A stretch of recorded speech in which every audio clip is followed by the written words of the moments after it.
Hello guys, তোমরা সবাই কেমন আছো? আমি তো খুবই ভালো আছি। তো সকলকে রথযাত্রার শুভেচ্ছা। তো আবার সকলের সাথে একটা ছোট্ট ভিডিও শেয়ার করে নিলাম ফ্যামিলি নিয়ে। তো welcome to my channel blogger পূজার সাথে। তো দেখতেই পাচ্ছ আমরা এখানে তোড়জোড় শুরু করে দিয়েছি রথ নিয়ে বেরোনোর, মোটামুটি বেরিয়েই পড়েছি।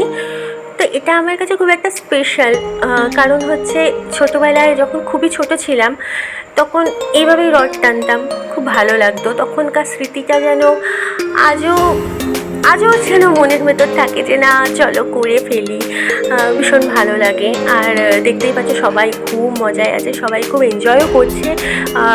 আমিও খুবই এনজয় করেছি, আমার খুবই ভালো লাগছিলো রথ টানতে।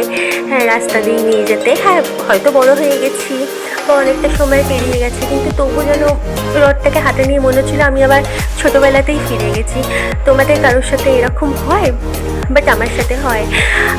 তো তোমাদের কার কার এরকম আমার মতো রথ টানতে ভালো লাগে বা পাগলামি করতে ভালো লাগে আমি জানি না, জানিও তোমরা আমাকে। বাট আমার ভিডিওটা কিন্তু একটু দেখো, আর লাইক সাবস্ক্রাইব তো করেই দিও, সাপোর্ট করো, ভালোবেসো। ফেসবুক থেকে দেখলে কিন্তু ফলো করে দিও। তো দেখতেই পাচ্ছ এইভাবে রাস্তায় আমরা ঘোরা অলরেডি শুরু করে দিয়েছি। খুব মজা করছিলাম, হাসাহাসি করছিলাম।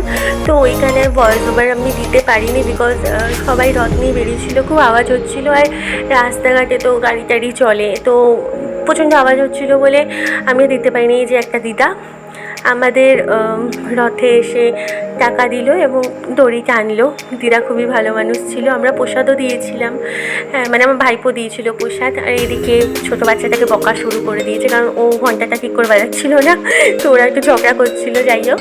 তো এদিকে আমি গঞ্জিকে নিয়ে হাঁটছি, ভীষণই কিউট, ও ভীষণ মিষ্টি। তোমরা এর আগেও দেখেছো, আমার সাথে ভিডিও করেছে, অনেক রিলসও করেছে।